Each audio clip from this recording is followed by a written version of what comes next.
My name is Peter. I'm the Executive Director for Dscoop. And today I have the pleasure of Rick Bellamy as my guest on this second episode of the series we call The Link. And it's about collaboration in our industry. First episode was with John Bailey back in December, late November, early December. And that recording is actually on our platform here. So if you haven't seen that, you can definitely check in the recording. So first off, welcome everyone, and you're part of history because this is episode number 2 of this series, and it's a live event hosted on our new Dscoop community platform. I would also like to mention again that the event will be recorded. The recording will be published soon on the website in the content section, so you'll be able to find it. And then also just a couple of notes.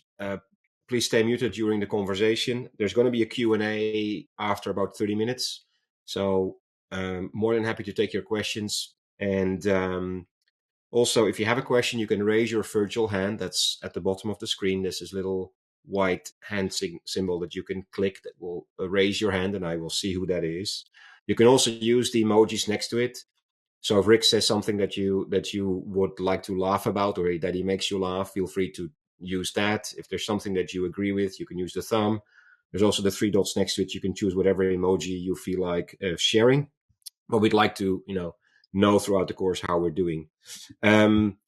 Also, if you have a question and raise your hand, I'll ask you to, feel free to unmute, and then we'll get you on screen as well, and we'll bring you to the stage, so you can ask the question live of Rick. I will have, like this last time, I had a little incentive for to encourage the audience to ask questions. So I sent out a small Dutch sweet treat to the person that asked the best question, which is for the host or the guest, to judge. So I'll send you a sweet Dutch treat for the one that Rick will deem as the best question at the end of the event.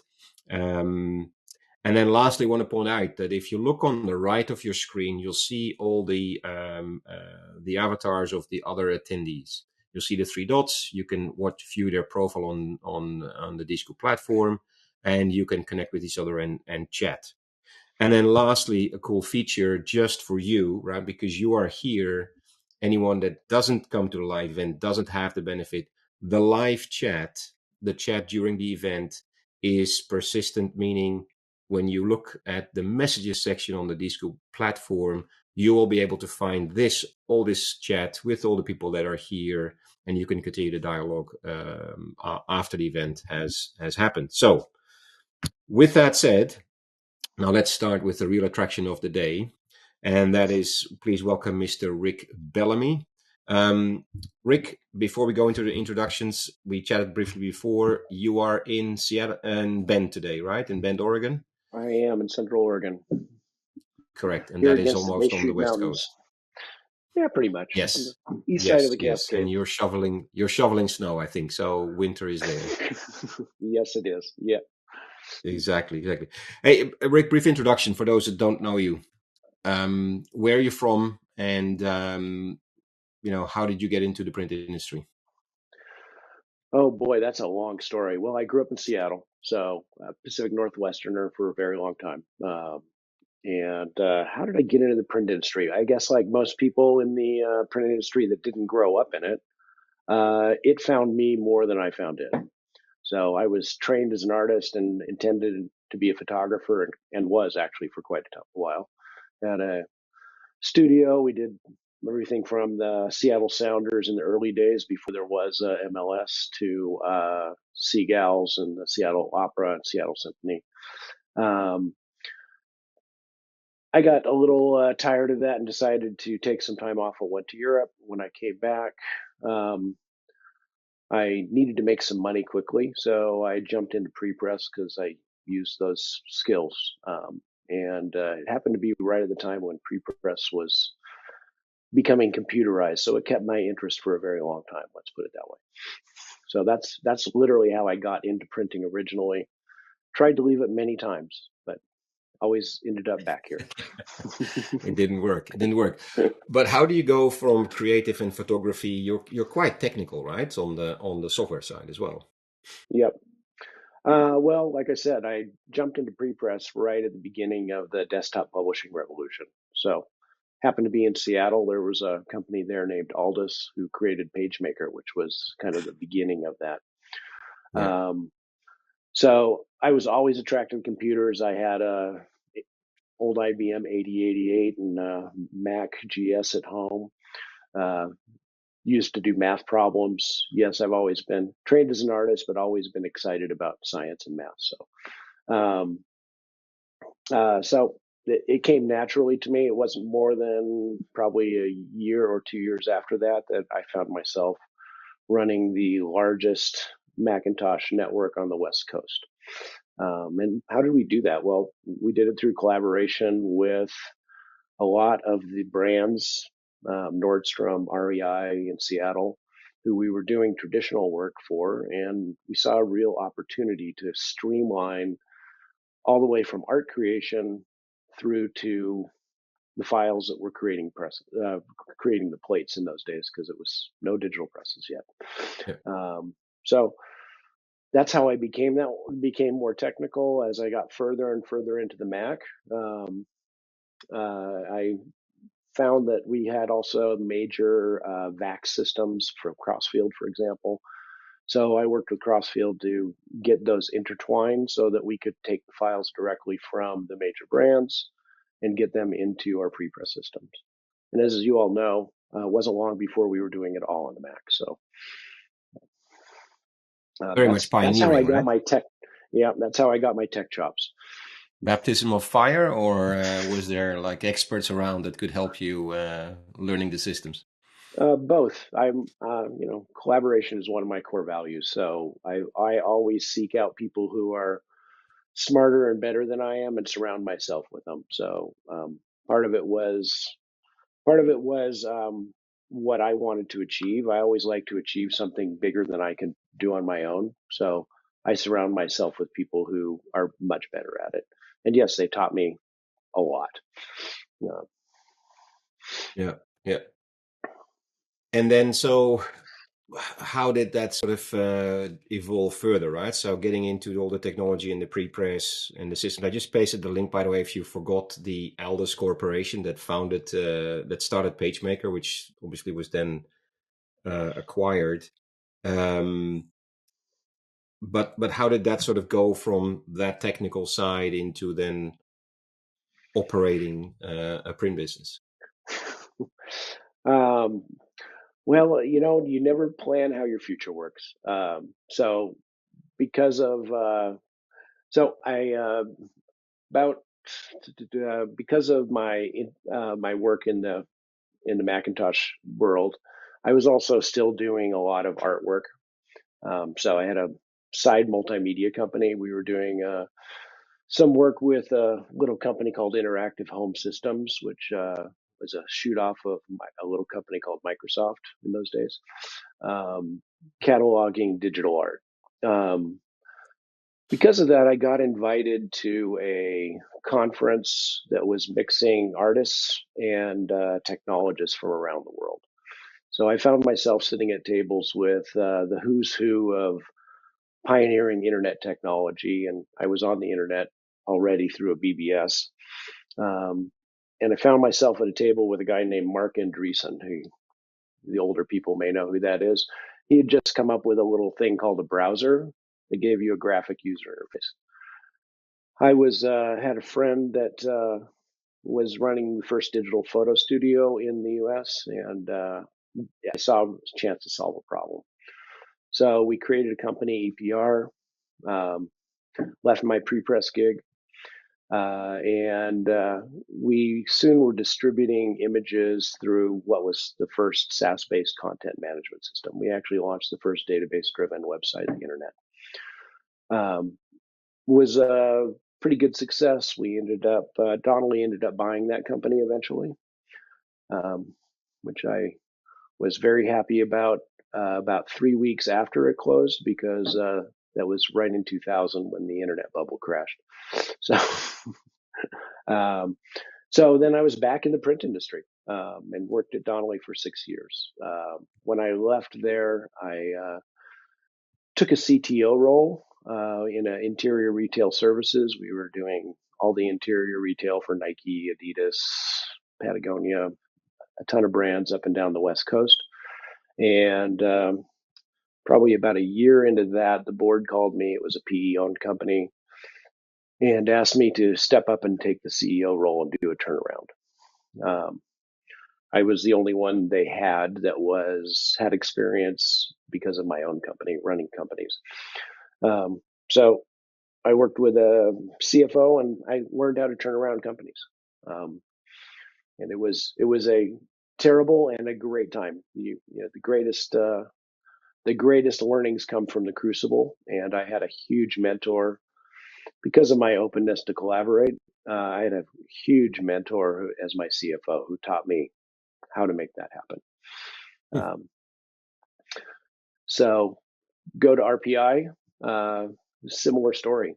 At one point, I ended up selling that company off to another private equity group and moved to RPI, also as the CTO. Shortly after that, the board called and asked me to step up and take the CEO role, which I obviously chose to do. Yeah, yeah. But you said like I think you made the joke like trying to get out of the industry, not very successful. But I don't know. As long as I've known you, definitely you have a huge affinity, I think, for print itself, right? For the Absolutely, industry. I love it. It does three things, right? It has the artistic element to it. So it's Hmm. all graphics. If you look at the theme of my career, it's all been graphics technologies and graphic arts. So it's got the science and technology side of it, which is a big attraction to me. And why did I end up staying at RPI? Well, I fell in love with the people. The community, the print community is a unique one, and it's one in which you can find partners and collaborators easily, and find a lot of like-minded people. So Yeah. it's And for example, just as a quick sidestep, I mean, you were also then sort of in the tech industry, right? You talked about this small company spin-off from Microsoft, and you dropped a few names, but I mean, how did it compare if you compare that time? Well, it was a different time, of course, but that type of industry, it's everyone's like, oh, the tech industry, right? It's like everyone very, very positive maybe about it, or sees it as sort of the holy, not the holy grail, but sort of as a shining light. And the print industry is usually seen as yeah, meh. How would you compare those two? well, for those of us who spent a lot of time in the tech world's very insular. When you're working on Hmm. something in a company, it is secret for the most part. You don't share it Yeah. until it's far, way out. Hmm. Whereas the print industry is much more collaborative. Um, we work together because it's beneficial. It's similar to running a photography business, honestly. Photography is fiercely competitive, but if you don't cooperate with your competitors, you are not going to win. And so print industry is very much that way. For those of you who don't know, I'm a big cyclist. I compare it to bike racing, right? Anybody in the bike race can win it, but you're not going to win it on your own. Sometimes you might get helped by a competitor. Sometimes you might help a competitor. Sometimes you might let the competitor win the stage so you can win the race. Yeah. It's a complicated way to cooperation is my favorite word for that. Yeah. Yeah. Yeah. Yeah. Yeah. Well, that's an interesting analogy, right? So cycling and printing. So, um, but how was it then? So I mean, that's what you said, right? So the industry is very, very collaborative. But let's take that story of being able to direct the course of a printing business and driving that towards collaboration. To be much more engaged with others and building like a global network. I mean, how is that from the at the beginning, for example? Well, I really consider it to be a culture change, right? So one of the things I've learned over time, they're not customers, they're partners. You're part of Mhm. their business. So I've grown up for the most part in the service industry. Um, when I was doing work with all those major brands, right, you're part of their business. They count on you. So they're not. We think of them as customers, but they're actually partners. We're driving their business. That changes how you think about them. Mhm. It's they're not vendors; they're also partners. They're a part of our business. Yeah. If we don't work together and collaborate on what are the best materials, what are the best processes, how do I reduce my inventory costs, they're a part of our business. So choosing your vendors carefully as a partner also changes your mindset. Um, and at the end, they're not outsourced providers. They're an extension of your production, um, right? So you're not choosing an outsourced provider. You are actually choosing a partner, a strategic partner, who is just an extension of your facility. The difference is you don't own it, right? So there has to be a collaboration in there of how does this work for you and how does this work for me. Um, so that's part of it. How it changes. Yeah, it's a shift in perspective that moves a relationship really from transactional, I guess, to a collaborative partnership. Mhm. Mhm. And have you, the Dutch would say, hit your nose in some instances where you, I mean, it's a matter of trust, right? And you start to partner with each other. But I mean, you might see that relationship in a certain way, but have you had instances where the other side didn't see it that way? Oh, of course not. I've always gotten it right. That's a Never. joke. It was always been fun. No, no It's problem. always Never. Yeah, yeah, always been perfect. It's yeah. my sarcasm coming through. Yes, I have many times. So first of all, I'm a hopeless optimist. So sometimes I have trusted groups or people that I shouldn't have too Hmm. easily without really Yeah. checking. Do we have a aligned culture? Do we Hmm. have an aligned core value? The other one is I've gotten enticed by the financial benefit and rushed into relationships without vetting them carefully because, wow, this is going to be so financially viable. Their values don't match Hmm. mine necessarily, but it's going to be awesome. Um, Yeah. they don't they don't turn out that way. So it's Yeah. those are probably the two biggest mistakes I've made. If you don't have a cultural alignment of values and uh, it might work for a while, but it won't work in the long term. And do you have aligned goals? So Yeah. those two things are key, no matter what you think the financial benefit might be. Yeah. Yeah. Yeah. And how do you go about finding that cultural alignment? I mean, do you just, you know, pick up the phone? Probably in those days it was the phone, maybe. Um, you wouldn't be sending a fax, I would assume. But I mean, how does that start? How do you get from um, exploring or getting to know each other to a mutually beneficial close collaboration, as you said, that you see each other's facilities as almost part of your manufacturing capabilities? It requires FaceTime. So, Hmm. and I don't mean FaceTime like on your phone. I mean, you have to get on an airplane and see each other. Uh, or drive. Um, you can build a level remotely, but I'm a big fan of actually being physically present. You've got to build a level of trust, right? Hmm. And building that level of trust with somebody remotely is a challenge. I'm not saying it can't be done; it can. I my first internet company way back in 92, I never did meet my developers. I had developers in Washington, D.C. and in Prague, and never ever met them.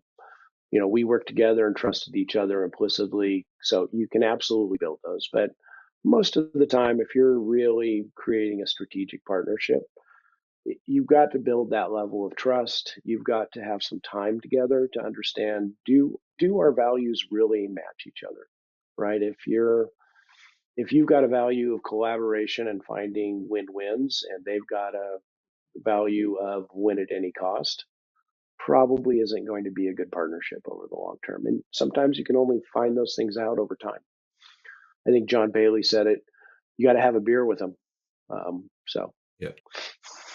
Yeah. Yeah. Yeah. Yeah. But then how do you sort of, I mean, what was your goal when you started to expand or to build a network? What was your, I mean, what was the ultimate end goal? No, yeah. not end goal maybe, but what was the goal? What were you trying to achieve? So yeah, I think you're talking about the network at RPI. So yes, we built a giant distributed network, 28 some partners when I left, strategic partners around the world, and the goal of that truly was we were a very seasonal business. Hmm. So we needed to solve the utilization issue. So it started out as, okay, how can we during peak send volumes to other print providers and increase our capacity without increasing our capital expenditures. It expanded beyond that. Soon our customers were asking, oh, wait, could you actually produce this in this geography for us? So that was the other one, is like, okay, as we expanded our geographies, being able to produce closer to the final delivery destination was a giant benefit. So, um, and then finally, finally it was, which products are customers asking for that um, we can't produce, because we were very focused on digital narrow format uh, paper products. And our customers started asking for a wider variety, so we included those in that platform. And Hmm. that was really, they were all business decisions about what's the best way to improve the performance of our company, and then also help our partners improve the performance of their company. But then when you talk about 28 partners, right? So that is a very substantial expansion of sort of the core business you're managing, right? So it Yep. becomes almost like an enterprise attached to your own Yes, business. we had a whole team. Yeah, yeah. Yeah, I can imagine. Yeah, yeah, yeah, yeah. And then, so you mentioned a little bit already about geography and other things, but did you have like specific like criteria on, what type of companies you would work with or you would seek out to work with? Oh, very Did you much did you so. define a list or how did that work? Yes, we would meet people through various industry events. Dscoop was Hmm. a giant part of that, quite frankly, Hmm. because you got to meet people, build trust with them, understand what their specialty was, and understand what kind of people they were. So, and then from there, we would build a list. And when we had a need, we would then reach out. And then we would get serious about, hey, is this a fit for you? And is it a fit for us? Um, and that was how we went into those relationships. We'll just say there was a lot of airline time during those days. Hmm. Yeah. Yeah. Yeah. Yeah. It also provides, when you think about building a network, it does provide an opportunity to get to know which companies are good fits. So when there's M&A activities, you can say, oh wait, this company is really an extension of my company. Does this Hmm. make Yeah. sense? Yeah. Yeah, because you also acquired some facilities, right? Because I mean, Yep. I always call Rick, he's the most Dutch American I think that I know, or actually I would consider Rick more Dutch than maybe American in this case, but you spend a lot of Well, time thank you. here. Yes, Yeah. I do. Yeah. I've always had a giant affinity for the Dutch, and the first acquisition we did was in Eindhoven. So Yeah. Yeah. Yeah. it Yeah. Yeah. was Yeah. my Interesting. joke was I was looking for a facility on the east coast of the U.S. and my geography is very bad. I went too far, But God, boy, these guys on the East Coast do have a very strange accent.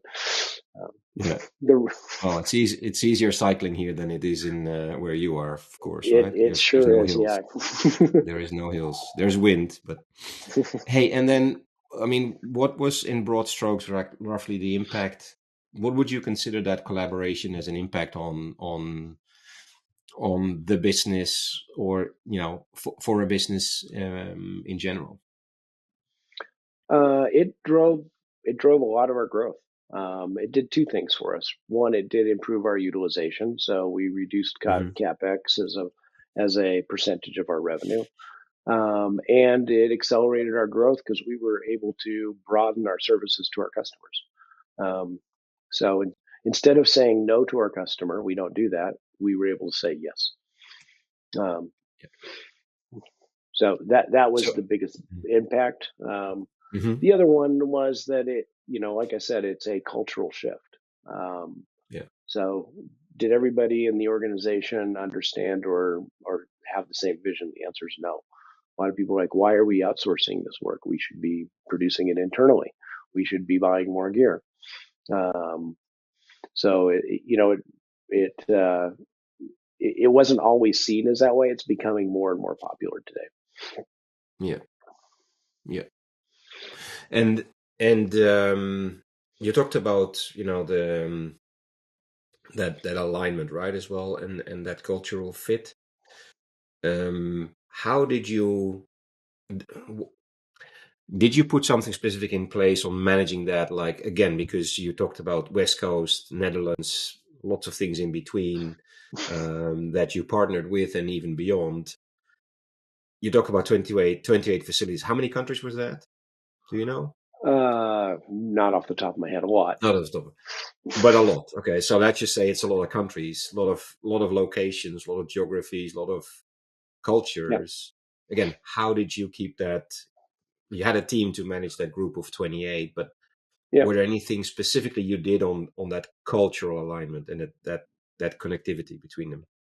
Well, we had regular QBRs. We had regular conversations with them. We would go meet with them frequently. And just like we did internally, we had a set of core values that we always led with. Hmm. And those core values really drove who were our best partners. And we just made sure that those core values were always aligned. We did Yeah, that both internally within the company and externally, uh, if you want to call it that way, with our partners. yeah, We applied those values to our customers. We apply those values to our vendors. We applied those partner to our outsource providers. Um, yeah, at the end of the day, it was fairly simple. If you had shared values, it was great. If you didn't, probably was not going to work out very well. yeah, yeah, yeah, yeah. Did people understand that fact, where if it didn't work out along values, that they weren't going to be part of the network? Um, Predominantly, the answer is to that's yes. I think when you think about your companies, right? If there are people or partners that don't share your values, whether they're defined or not, there's friction there. Hmm. You think about any relationship, and if you don't have the same core values, you end up missing each other, and there's Yeah, always friction in that connection. yeah, that Now, is that values is don't true. Yeah, solve every problem, of course, right? But if you have a value of integrity and transparency, um, okay, great, that's fantastic. Are you living that value? yeah, that is the question. Yeah, and the more that live that value, the easier it is to then live that life of collaboration, because Yep, you're not faking it almost. Yeah. yep. Um. You can only fake a value for so long. Eventually, it comes out. Yeah, yeah, yeah, yeah, yeah. Exactly, exactly. Yeah. So, just so everyone knows, we're gonna open it up for questions in a couple of minutes, but a bit of a segue. So normally, we'd also talk like we did with John, so his future plans and everything else. You've transitioned into a totally different role. Um, but interesting enough, you mentioned Dscoop, and of course, we cannot sort of. That's a nice segue to stepping into something that we announced back in St. Louis. is our distributed print exchange, which is all around collaboration, right? It's enabling collaboration. Just a quick sort of 60-second for the group here. What's the intent of Dscoop X as we've rebranded it? Well, here's the intent. Dscoop has for a long time been a very collaborative community. We are a group of people, like-minded people who are have similar equipment and similar capabilities across the various print segments. And we started down a path of sustainability. How do we cut carbon out of our processes? Combine that with frequent calls to Peter, myself, and others requesting, hey, who do you know in geography Y that can produce hardcover books? Who do you know in geography X that can produce wide format for me? And invariably, we could look it up and find somebody, or we knew somebody. We wanted to streamline that capability. So we wanted to empower our members, the PSPs, to create their own outsource networks so that they can say yes to their customers. And whether that's to improve their utilization or whether that's to produce close to home or close to the final delivery location, which, by the way, reduces about 60% of the carbon out of the process, and cuts the time there and also cuts the costs. Or whether that's because you have a narrow group of products you support and your customers are asking for a broader set, we wanted to empower our members to do that. And doing so in a trusted collaborative environment. Yeah. And you've talked to many PSPs and converters over the last, year, probably 16 months or so in developing that program. What's been the general sort of things that you've been hearing about the challenges in collaboration and the opportunities that they have? The biggest one I hear frequently is it's a change in mindset, right? Mm-hmm. How do I change my sales group's mindset to say yes?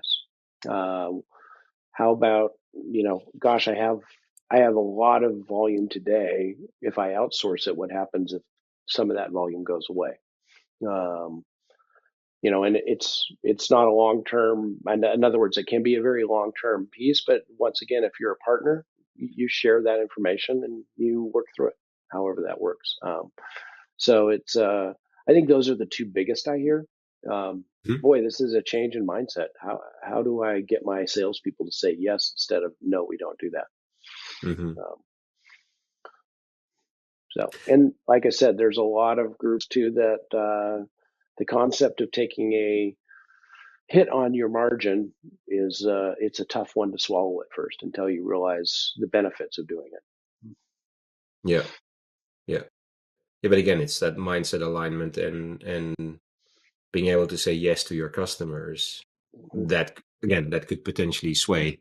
Although I think you will still always have some that, if it doesn't fit culturally or mentally, it's going to be very hard to bridge that gap. Yeah. Which is why I think it works in Dscoop, just because from a Dscoop perspective, you can get to know those your other members, right? If you don't know them already, you have a chance to get to know them. Either through the platform. You can get some of that FaceTime. Either through the platform or at the events, or we have any number of vehicles you can get connected with people. Yeah. No, that's really good. Okay, so attendees, now it's time to think about raising your hand for the questions.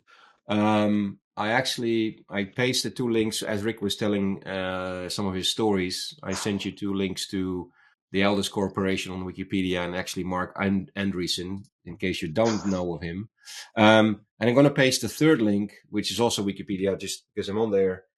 This will be the Dutch treat that I'll be sending out for the person that asked the best question. Rick being the judge. So if you would like to send me a pack of stroopwafels, then I would definitely go and raise your hand. We have a raised hand already. So Koen, if that's okay with you, if you wouldn't mind coming off camera and you can unmute, I'm going to bring you on and you can ask your question of Rick. Yes. Can you hear me? Yes, we can. Hey, Koen. You have Hi. stroopwafels. Yeah, that will be easy. I'll come and Yeah. deliver them in person. Yeah. Hi everyone. My name is Koen. I work at Geostick in the Netherlands. And thank you for this conversation. It was very interesting. I have a question about knowledge management and with the expertise of Rick and all your knowledge in the last years. What do you think is the hardest thing to manage if we are talking about knowledge? Because Dscoop is a perfect community, I think, to share knowledge with each other. But how are you looking at knowledge management within the industry right now? That's a very good question. Well, when you think about the industry in general, I think Dscoop is an anomaly in a otherwise wasteland. So, in other words, in this community, we do share a lot more than I have seen in any other print community, whether that's any other community, quite frankly.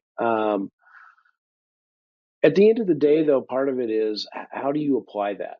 So that space between the idea and the actual execution is where the magic happens. So, when at the end of the day, there's tons of ideas, but how do you get to a place where you can verbalize those ideas? How do you get to a place where you can execute against those ideas?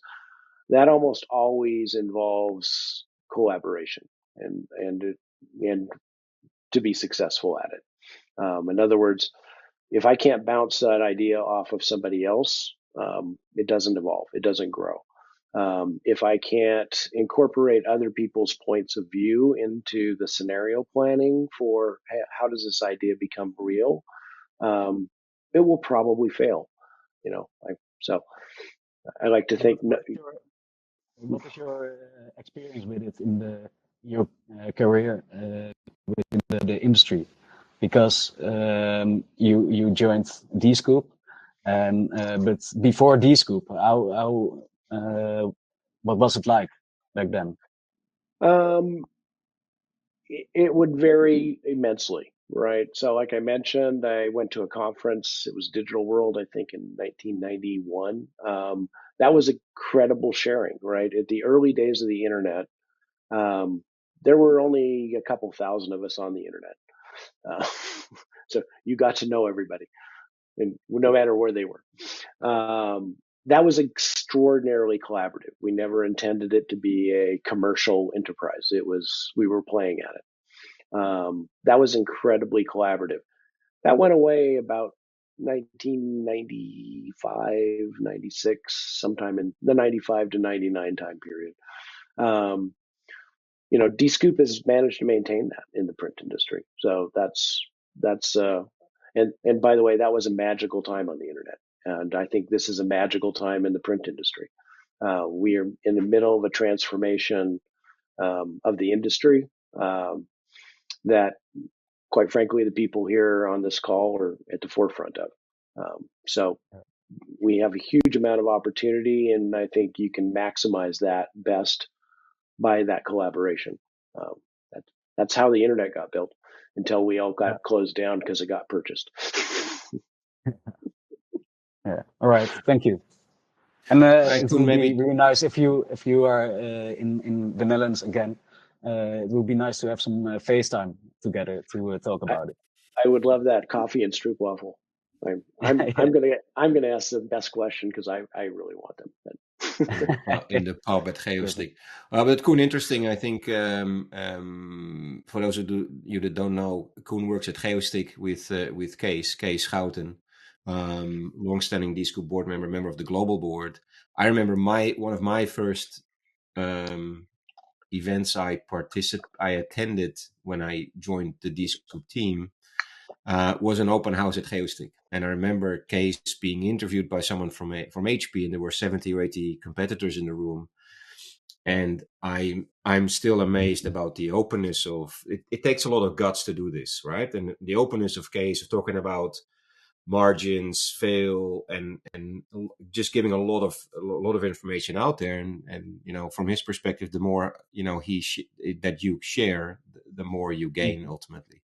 But it does take a lot of guts, I and I'm agree. sure there'll be some in the industry, as Rick said, right? So that don't maybe have that same cultural mind shift, that don't buy into that, or don't like it, or don't feel that it's beneficial in some form or shape. Yeah. Yeah. Even, and I often say this to my sorry. teams, right? I started this actually at the company before RPI.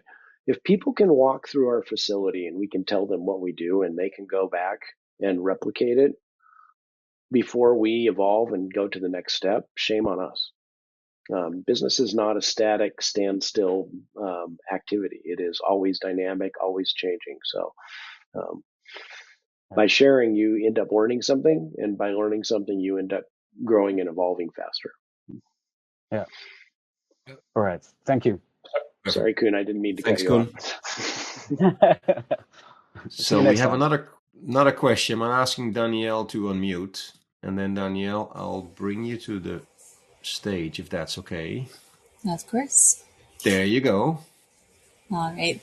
Thank you, Rick and go. Peter, for your conversation. There's clearly a lot of benefits for collaborating with other printers. So I was wondering how you navigate challenges. I know one challenge that I've come across is the lack of control when working with these other vendors. So I'm wondering what sort of challenges have you encountered and how you go about navigating those? I've encountered a lot of challenges, and you just did one of them, which is, okay, so I'm outsourcing to a partner. They've made a commitment to produce at a certain quality level in a certain time frame. And it really comes down to metrics. So tracking, being able to be transparent with each other. When you think about most of the e-commerce workflows, it's completely transparent. Your customer knows when the product shipped. They know when it arrived. So we put in place metrics to track, hey, how was the production moving through? Did it ship on time, et cetera, et cetera? And once again, it goes back to those core values, right? Are they being transparent and telling me ahead of time there's a problem? Or are they waiting until I reach out to them and say, hey, what's the problem? If they're not transparent, then they don't end up being a long-term partner. So that's probably the biggest one, because yes, once it leaves your facility, think about how many times in your own facility you wish that people had been more transparent with a challenge they were going after.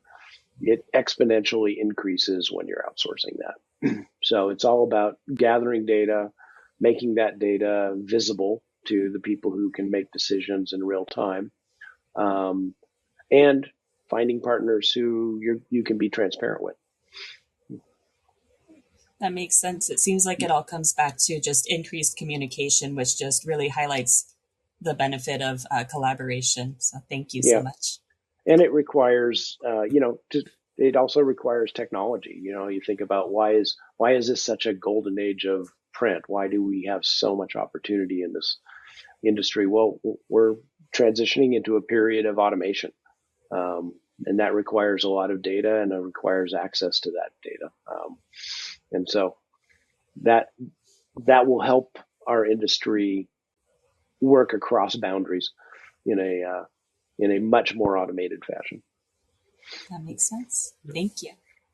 I have just a building on your question, Danielle. When you talk about quality, I mean, to a certain point, is it subjective or not, and how do you agree on the quality standards of print with like third-party vendors in this case, or suppliers? Sure. So a major issue that we've come across is our color criticality. As we've rebranded, we are trying to hit these specific blues, and especially as we're going across media, we're finding a lot of challenges, a lot of limitations on different sorts of media. And so what we've really found, again, it kind of comes back to the increased communication, is really having that FaceTime meeting in person and setting the standard for what we expect, and defining what can be met from those vendors. Yeah. Yep. And color management is always a big one, right? I highly recommend choosing a standard, and then following that standard from an actual spectrophotometer data perspective, because it's the only way you will match color across devices and across space and time if you want to be a physicist. How about geographies? Exactly. Yeah, because I know even with defining certain PMS colors using the Pantone libraries, if somebody has an outdated color bridge, they're not going to be seeing the same colors. So Exactly. spectrophotometer technology and communication. Yep. It's right on the nose. Thank you, Rick. Yeah. Yeah. Great question, Danielle. Thank you. Much appreciated. Yeah, That's a Paul good is saying example of McDonald's Orange 132. Yeah. Yes. And it's a great example of, the increase in complexity of outsourcing, right? When you have it all under your own facility and you have control of all of your devices, great. When it leaves your facility, how do you assure your partner has that same control of their devices? Yeah. Yeah. We're running into the top of the hour, so we're going to be wrapping up soon. Just one quick question on that color management. I mean, isn't there also like differences in, well, the materials, but also I think it's Japan, right? It has a different like ink makeup of inks versus Europe and I think the US. US and Europe are probably on the same, right? But Japan is different. I believe so. Once again, if you just use the spectrophotometer, you also have differences in regional perception of color. So that's why this could be a whole chat all on its own. Yeah, definitely. Color is Definitely. probably the most complex, because people also, depending on where in the world they have grown up, perceive color differently. Yeah. So once again, it's why the scientific readings and data collection of what you're actually producing is so critical. Keeping your presses calibrated, keeping your color bridges calculated, keeping your conversions consistent across, and profiles consistent. Yeah. We have another question from Eugenia. Eugenia, I'm going to add you to the stage, so feel free. Eugenia. Hi. I wanted also to build up on Daniel's question. I was wondering if there's any tools for when you cannot be face to face that you have used in the past that would be helpful for that partnership. Whereas, the last time we were talking, we talked about SiteFlow, but other than SiteFlow, what other tools could help to make that partnership more efficient somehow for the Dscoop members? One of the good things that came out of the pandemic, from my perspective, is precisely what we're doing right now, video conferencing. So I've worked remotely most of my career, because it turns out Seattle is the middle of nowhere up in the corner. We're closer to Vancouver than anything else. So, but most of the world was not used to working remotely. And video conferencing was, this giant effort to get under place. Today, at least you can see each other's body language. You can have conversations and talk to each other. So video is really improved. That's maybe one of the good things that came out of the pandemic. The other one, quite frankly, is shared data, right? So if you're working on projects together, having shared data, so you're both looking at one source of truth. What is the color that's being output? What is the shipping? What was the tracking numbers of the items you shipped? What are the orders that you received? Which are the orders that are problematic, et cetera, et cetera? That sharing of data creates obvious transparency between you. And then eventually you do have to, I believe you're going to have dinner together to build trust. I'm a giant foodie, so breaking bread together makes a difference. So through the video camera. Even over video, we saw during the pandemic, hey, let's have a happy hour over video. Thanks. Yeah. Excellent. Thanks, Eugenia. Okay, Rick, I think that is going to wrap this one up. You'll get a notification as well. There's a link in the chat for a short post-session survey. First of all, you're going to be able to access the recording in the content area soon. Also, like to say a big thank you to Rick. Give him the thumbs up, smiley, waving hands, for sharing his ideas and insights. Really appreciate it, despite the tough cold and that you have. We didn't talk about music. I think that's another one of your passions that will come later. But if you want to see Rick have FaceTime with Rick, I would say look for any big music concert touring the world, and Rick is likely there. So definitely a big expert on that. There's 3 things I would like to leave you with. One is keep an eye on your inbox for our weekly newsletter that points you to content and things that we discuss within the Dscoop community. Also, this platform that you're now accessing this event through is your resource for anything digital print. And I would encourage you to tell your colleagues, because any PSP or converter that operates a piece of HP equipment, Indigo or PageWide, they can join, and it's free. So, encourage your team members to check in onto this platform as well. And lastly, you saw one in the chat, David, where he said, see you at Dscoop Indy. We have our flagship event coming up in March 24 to 27. It is going to happen in Indianapolis, and I will paste the website link in the chat. We just announced our keynotes yesterday. We have Alex Rodriguez, for you baseball fans, also known as A. He will be speaking on the Monday, the 25th. HP will introduce their Drupa portfolio, so there's lots of stuff to see and do. Love to see you there, wherever you are in the world. Thank you for connecting. Thank you for joining the conversation. One more thing for Rick to do, actually, is nominate the best question. So who is going to get the stroopwafels? Oh, geez. That's not really fair. I don't want to do that. I had the best question. No. Okay. I'm going to say Danielle. Okay. She touched on an area I'm passionate about with color management. Perfect. So Danielle, I will connect with you.